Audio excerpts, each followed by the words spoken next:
টাঙ্গাইল জেলার বাসাইল উপজেলার বিলপাড়া কাঞ্চনপুর বাজারের নাম।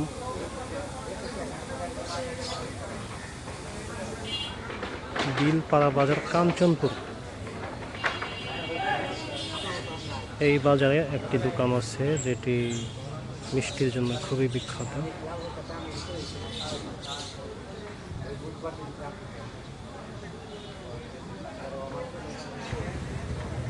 এখানে হাটের দিন হলো রবিবার।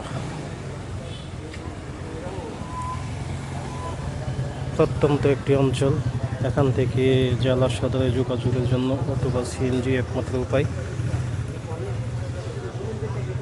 একেবারে গ্রামের মধ্যে পড়েছে এটা, বাংলাদেশের মধ্যাঞ্চলে।